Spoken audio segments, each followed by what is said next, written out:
Estamos de regreso en este subprograma A Una Sola Voz con el pastor Rubén Ulloa y el pastor Vladimir Torres, que quieren saludarlos en este momento. Es un placer para nosotros poder estar hoy aquí y ser parte de este programa, creyendo en el corazón de que el Señor va a traer una palabra para su vida, para su familia, para su casa. Y gracias por estar con nosotros conectados. Bueno, siempre es bueno y de alguna manera edificante siempre estar hablando de la palabra del Señor, compartir de la palabra y vivir lo que el Señor nos quiere mostrar en este tiempo. Creo que es de alguna manera una temporada donde tenemos que estar muy pendientes y muy expectantes de lo que Dios nos quiere hablar y hacer, y sobre todo un tiempo de mucha intimidad con Dios. Así que es un buen tiempo y creo que Dios va a asombrarnos en este tiempo también. ¿Cuál debe de ser nuestra actitud o perspectiva en medio de las situaciones difíciles que la vida nos depara? Y para esto quiero usar el versículo que está en Juan capítulo 16, Juan capítulo 16, verso 25. Jesús está hablando a sus discípulos y les dice: estas cosas os he hablado en alegorías. La hora viene cuando ya no os hablaré por alegorías, sino que claramente os anunciaré acerca del Padre. En aquel día pediréis en mi nombre, y no os digo que yo rogaré al Padre por vosotros, pues el Padre mismo os ama, porque vosotros me habéis amado y habéis creído que yo salí de Dios. Salí del Padre y he venido al mundo. Otra vez dejo el mundo y voy al Padre. Le dijeron sus discípulos: he aquí ahora hablas claramente y ninguna alegoría dices. Ahora entendemos que sabes todas las cosas y no necesitas que nadie pregunte. Por esto creemos que has salido de Dios. Jesús le respondió: ¿ahora creéis? He aquí la hora viene y ha venido ya en que seréis esparcidos cada uno por su lado y me dejaréis solo, mas no estoy solo, porque el Padre está conmigo. Estas cosas os he hablado para que en mí tengáis paz. En el mundo tendréis aflicciones, pero confiad, yo he vencido al mundo. El último versículo nos habla Jesús diciendo: estas cosas os he hablado para que en mí tengáis paz. Y hay algunas cosas que él menciona anterior a este versículo que son importantes, pero que a la misma vez el cierre es lo que él está diciendo. Esto debe de sostenerlo con respecto a lo que les dije anteriormente. Y una de las cosas que enfatiza Jesús es esta: ustedes van a ser esparcidos y me van a dejar solo. Y esta es una de las primeras cosas que tenemos que resolver en el corazón nuestro, si vamos a tener la perspectiva y la actitud correcta al enfrentar momentos de aflicción. Que nuestra seguridad no está en cuánta gente se quede alrededor nuestro, ni cuánta gente nos deje. Verdaderamente nuestra seguridad va a estar fundamentada sobre el hecho de que sepamos que Dios está con nosotros. Y Jesús estaba advirtiéndole a sus discípulos: ustedes me van a dejar.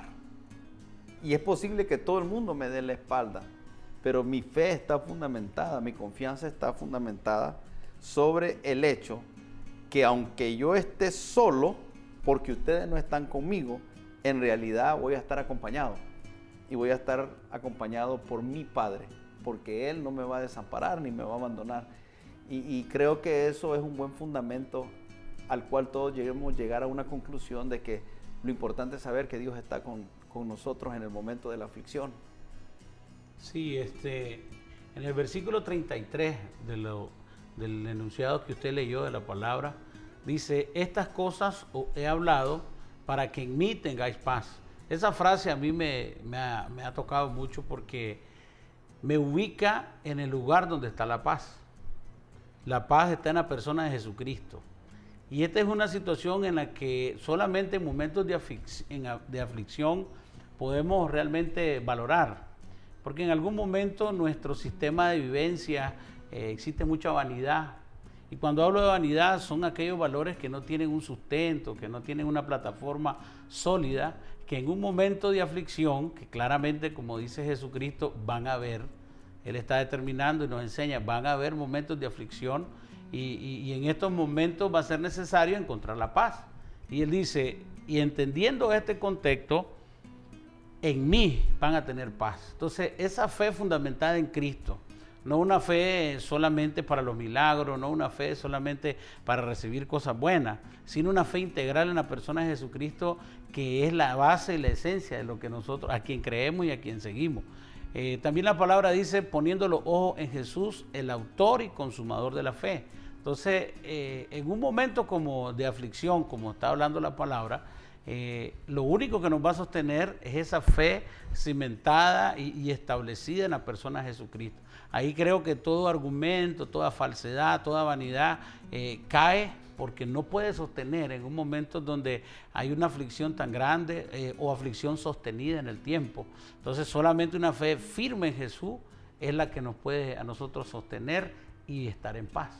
Pero no es una fe ignorante, no es una fe que desconoce. Por eso es que los discípulos le dicen en el verso 29, he aquí ahora hablas claro. La claridad con que Jesús les está hablando va a producir en ellos un conocimiento.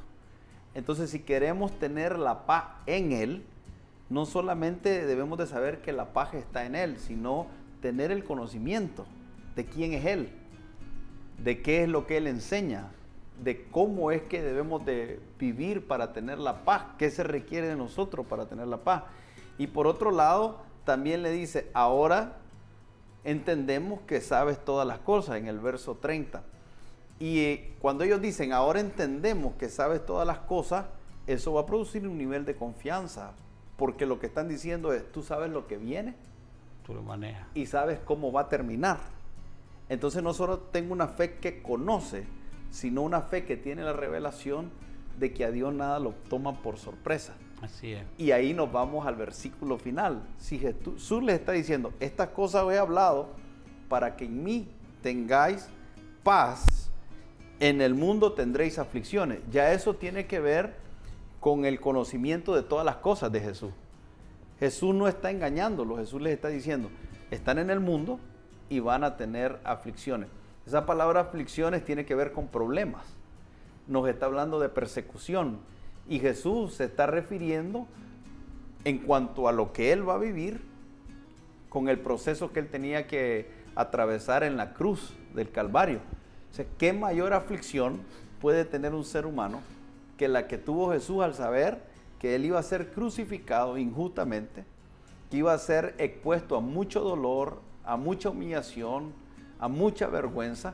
Y por eso es que Jesús está en el huerto del Getsemaní diciendo, Padre, si es posible, pasa de mí esta copa.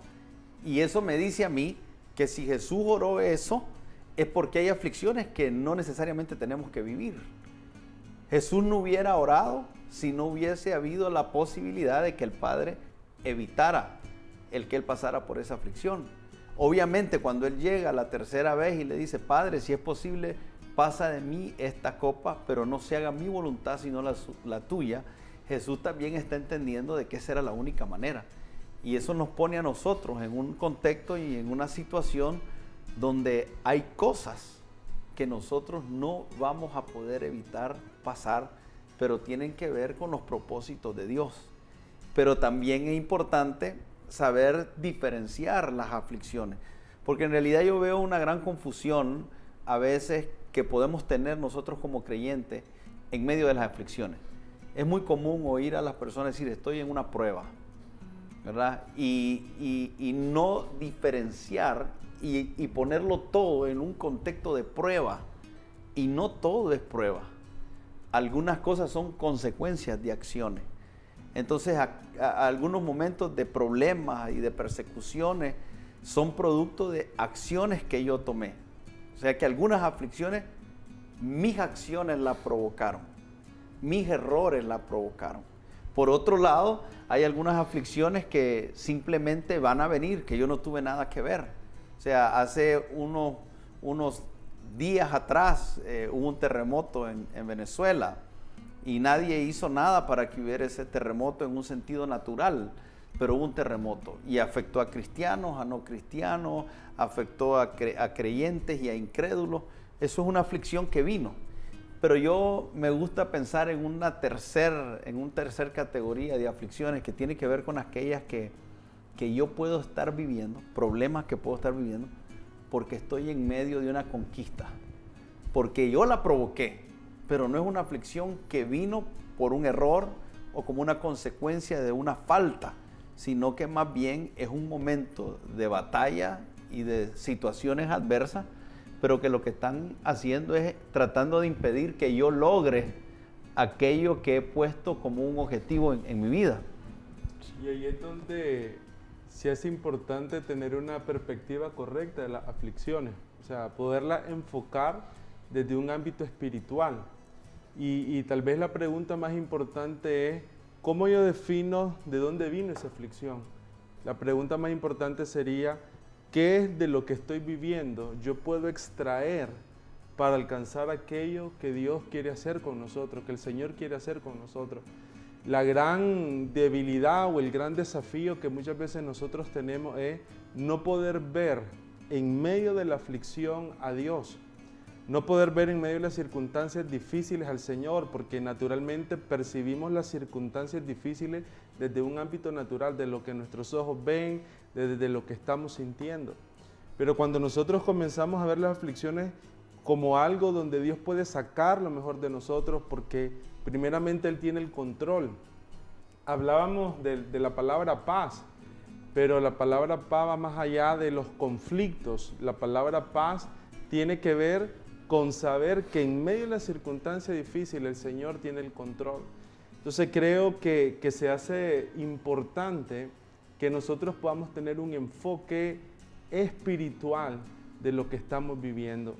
Y lo que nos lleva a concluir es que siempre en medio de una crisis, eso va a determinar realmente dónde nosotros estamos parados y dónde nosotros estamos fundamentados. Vamos a ir a un corte en estos momentos y vamos a regresar, pero con una pregunta que quisiera hacerle al pastor Vladimir, que es una pregunta que muchas personas constantemente lanzan, ¿no? ¿Por qué si Dios es bueno, entonces tenemos que vivir en este mundo cosas malas? ¿Por qué si Dios es bueno nos van a pasar cosas malas? Parte de la respuesta ya la hemos discutido, tiene que ver con algunas veces nuestras equivocaciones, pero hay algo más que el pastor Vladimir va a estar compartiendo cuando regresemos de esta pausa. No se vaya, en unos breves instantes estaremos de regreso con ustedes.